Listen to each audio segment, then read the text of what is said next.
Good morning. As Dick mentioned, I've been dealing with stormwater pollution and all types of pollution for 32 years in the city of Findlay. Probably the first 20 years of my career were dealt mostly with point source pollution, which is pollution that's coming from actually a wastewater treatment plant. Probably here the last 10, 15 years, though, the focus has kind of switched from the point source to non-point source pollution.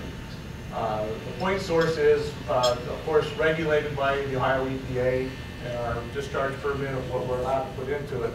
There is no, there are some regulations for non-point source or stormwater pollution, but not quite to the extent that there is for the treatment plants and stuff. The reason they kind of wanted me to start out here this morning is just to kind of give you a definition of what it is, stormwater pollution, why we have it, and where it comes from. All right, stormwater pollution, what, where, and why do we have it? What is it? Stormwater pollution, or non-point source pollution, is not from one specific source, but comes from a cumulative effect of a region's residents as they go about their everyday activities. That's a definition out of the book. Many people have the perception that stormwater is clean and that it does not harm water quality. And that perception is understandable since the small amount of pollution from any one spot is not usually significant enough to cause harm. But when all these small amounts combine together, that is when the water quality issues begin. So where does stormwater come from, or the stormwater pollution come from? These are all, most of them are, are pictures that I've actually taken out on the city of Findlay streets. Here's one of the ones that we get a lot of. Somebody's painting their house or painting something around their house, garage or something. Where do they clean it out at? You would think they would clean it out, in a sink or something like that. We get this all the time where people actually go out to the catch basins and dump their used paint or wash out their rollers, wash out their brushes. Definitely a no-no. Paints, also household waste. We've actually found jugs of insect spray stuffed down in catch basins. It had to be a lot of work to actually get that thing down in there. It'd been a lot easier just to pour it on your lawn or do something like that. But people have actually stuffed this stuff actually down in the catch basin. And of course, all of these are going to be toxic. They have toxic substances and ingredients in them that are not going to be good for the aquatic life. Here's a couple of, these were actual posed things, but they do happen because we have found them too. I like to wrench on my car just like everybody, a lot of guys like to wrench on their cars. I like to do it myself, change my own oil and stuff like that. I don't have a problem with that as long as they dispose of the fluids properly. But as you can see, antifreeze, we've went into clean catch basins where we look down in there and it's just a green glow looking in there. Somebody has dumped their whole antifreeze in there.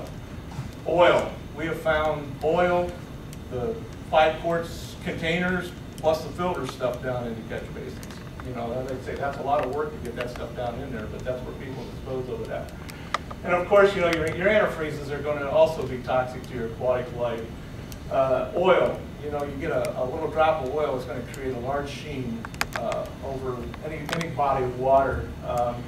That sheen also then will get onto the the birds' feathers, turtles, and the fish gills, which also will inhibit the oxygen intake for the fish. So, of course, we all know that this stuff is not good for the water, but it does happen every day.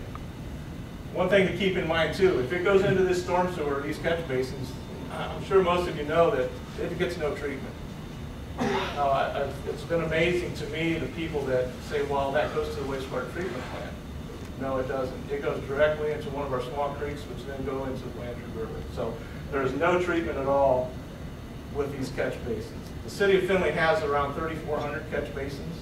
It takes us about 3 years to get around with our vacuum units to clean out all of these catch basins. So there's a large stormwater system that the city of Findlay has. This is another one of my favorites here, construction site runoff. Actually, this one here on the left here, somebody actually jacked up a manhole ring and riser so that they could drain their construction site off. This was draining into the stormwater. They honestly didn't see anything wrong with that. And I said, well, what do you think all this sediment and all this dirt, you know, what is it doing and where's it going? You know, the sediment carries with it any types of oils, metals. It clouds up the water so that the beneficial plants that are in the water cannot reproduce. Thus, you know, they're reducing the oxygen amount that's in the creeks and streams. The sediment also, which we know here in Findlay, it builds up. You know, we have islands of sediment in our river. The sediment also will destroy habitat for small fish and their eggs. Probably one of the worst things is the sediment. It also does carry with it nutrients. It carries with it ammonias and phosphorus, which I'll talk about here later. They are definitely not something that we want to have into our streams and stuff. This was not here in Findlay. I found this one on the internet, but I thought that was kind of, that guy's got his hands full there.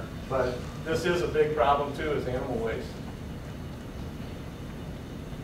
You don't think that this happens, but we have people that clean up after their animal waste in their yards and actually go out to the catch basins, and that's where their dumping site is.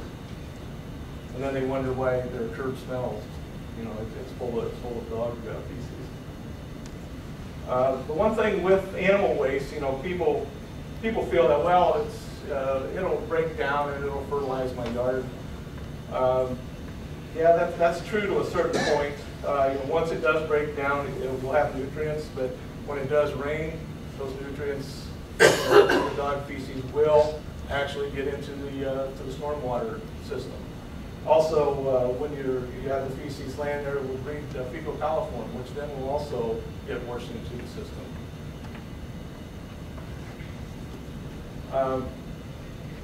The thing with animal waste, it kind of is beyond me of why people would actually clean it up and then actually go out and dump it into the catch basin. You know, but it's like anything else. Just a little common sense. You know, people need to know that it doesn't go down the storm drains. But a lot of people, I say, think that it goes to a treatment plant. And they think, well, it'll get treated somewhere down the road, which we all know that it does not. I'm sure we've probably all done this or have seen this done. We've mowed our grass close to the curbs and blowed grass out into the street, which of course that grass eventually is going to get washed down when it rains. It's going to go into the storm sewer system. Fertilizer is another thing. If fertilizer is done properly, it's okay. But how many times have you had fertilizer put onto your yard and you go out and you see the little pebbles of fertilizer on your sidewalks or your driveways? Where are those going to go when it rains? They're going to go right down into the stormwater system.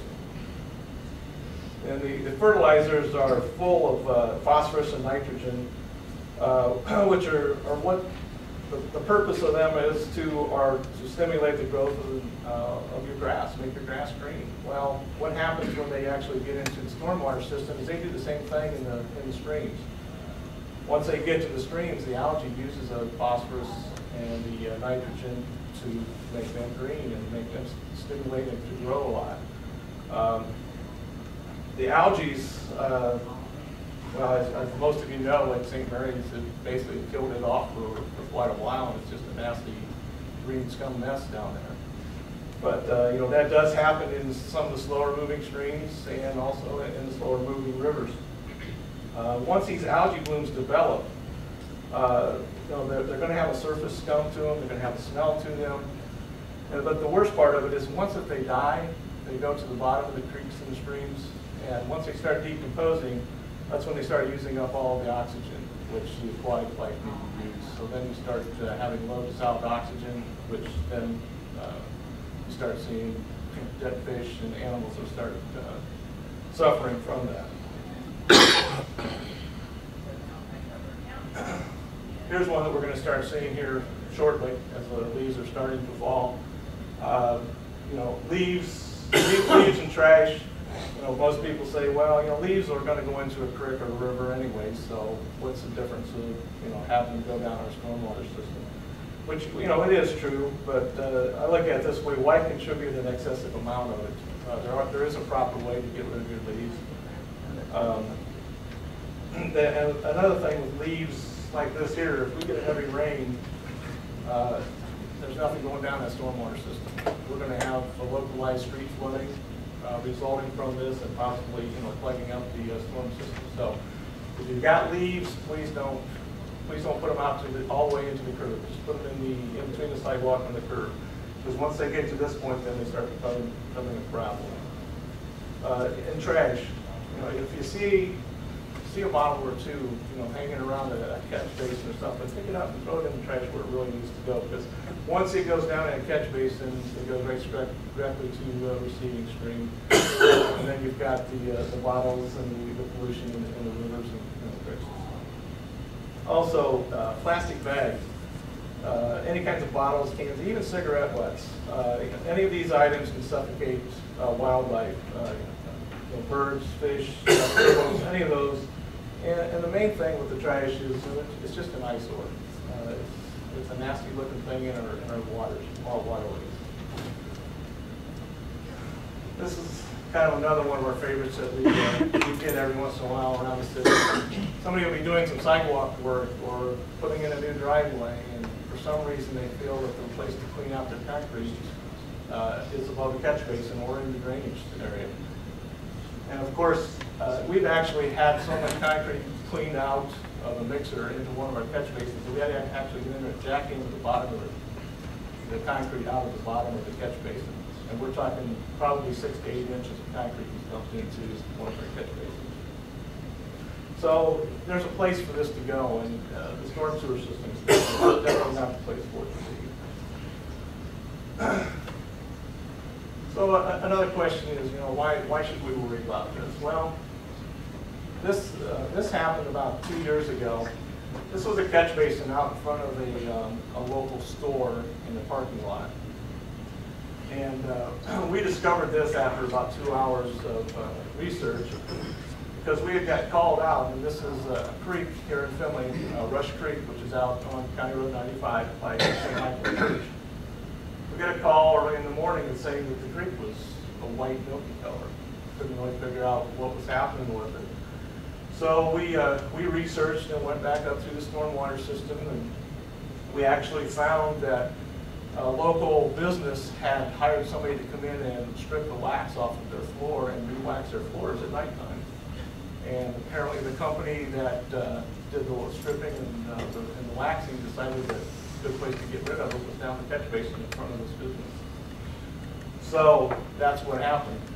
It went all the way through this whole creek, and eventually that little fellow there, he didn't like it. What this wax did is it took all the dissolved oxygen out of the stream.